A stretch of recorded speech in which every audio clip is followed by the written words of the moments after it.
Chers élèves, bonjour.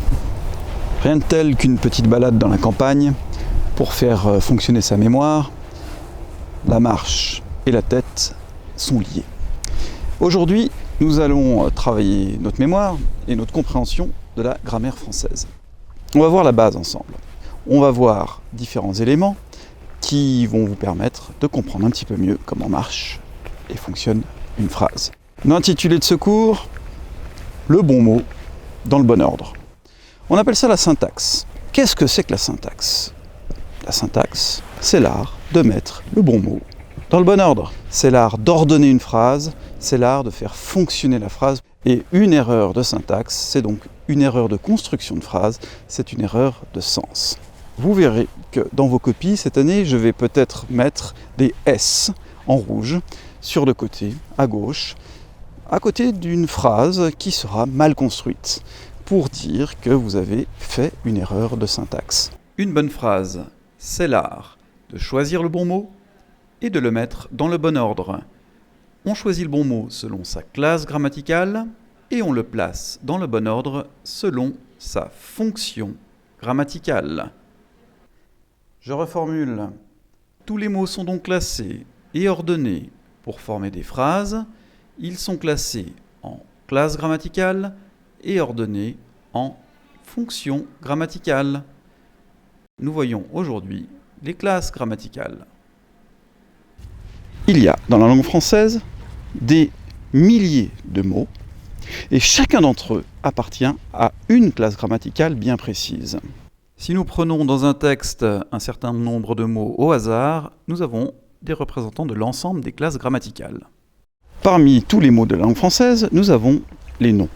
Les noms, c'est toutes les choses du monde ou de l'imagination que l'on peut nommer, tout simplement.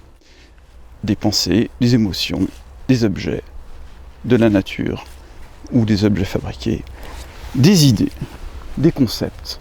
Les noms sont accompagnés d'une autre classe grammaticale fondamentale, les déterminants. Ça, le, la, une sont des déterminants qui déterminent le nom qui l'accompagne.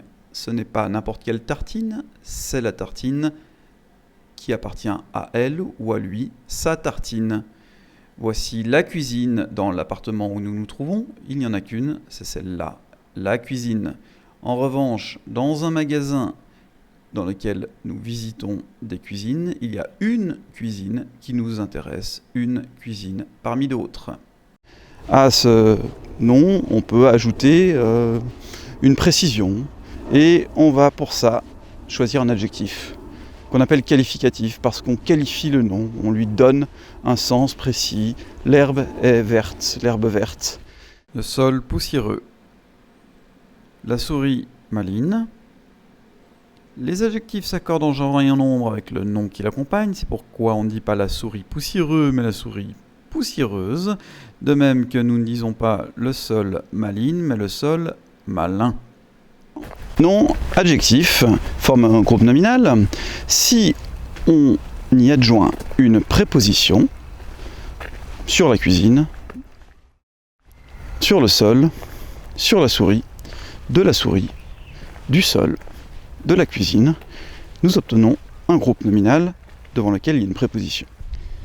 La préposition, avec le groupe nominal, forme un nouveau groupe qu'on appelle tout simplement le groupe nominal avec préposition, parfois le groupe prépositionnel.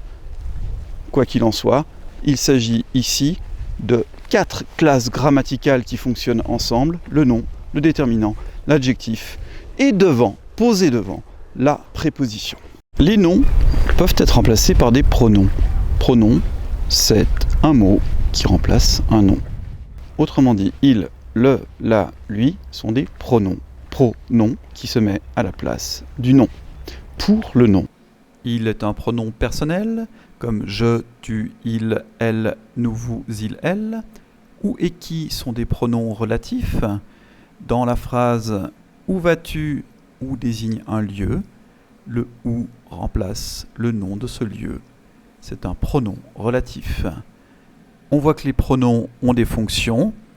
Par exemple, le et la ont des fonctions de complément du verbe. Dans il, le voit, le est le complément du verbe voir. Si je prends il, par exemple, qui peut désigner Monsieur Sauge, un élève, le souriceau, il va être toujours un pronom personnel sujet. Il, pronom personnel sujet désignant le chat, est sujet du verbe tomber. Il tomba. Il le mangea. Nous avons le pronom personnel il qui désigne le chat. Nous avons le pronom le qui désigne le souriceau. Il le mangea. Le chat mangea le souriceau. Autrement dit, le est également un pronom. Le est un pronom complément du verbe manger. Il la mangea. Le chat mange cette fois-ci une souris.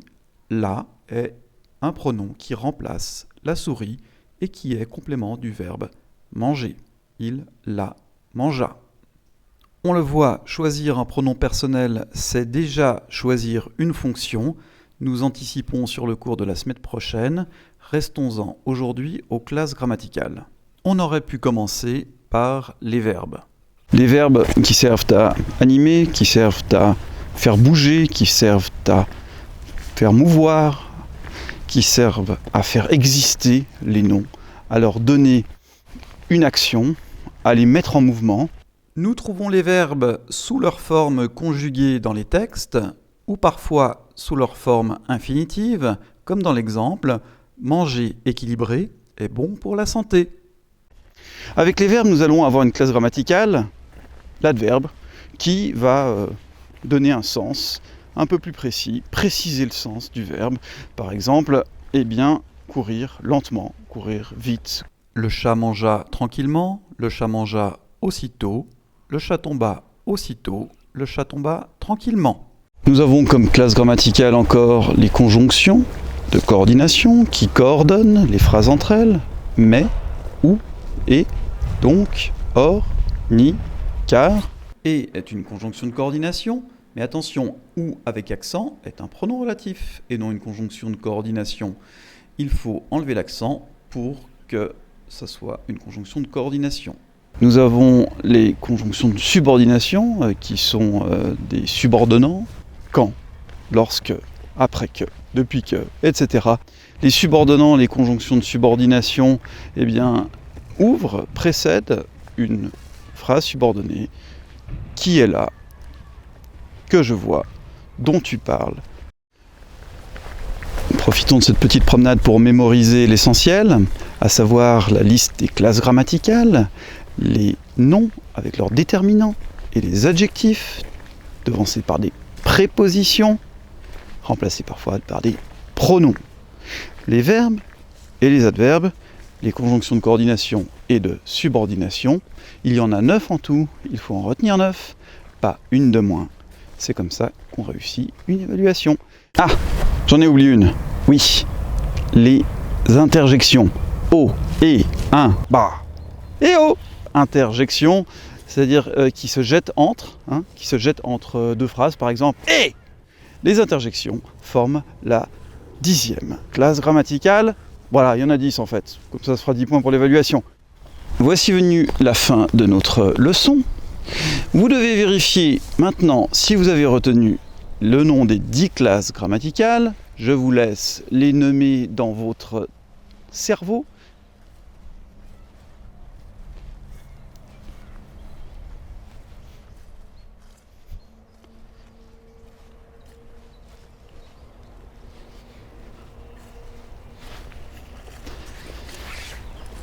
Si vous n'avez pas réussi à les nommer toutes, alors vous avez le choix entre deux solutions. Soit vous regardez de nouveau la vidéo, soit vous allez faire une petite promenade avec la liste sous les yeux et vous revenez dans 20 minutes, de préférence à la campagne. Ça vous fera du bien non seulement à la tête, mais aux jambes et aux poumons. Je vous souhaite une bonne fin de journée, une bonne fin de semaine. Vous pouvez maintenant faire les exercices.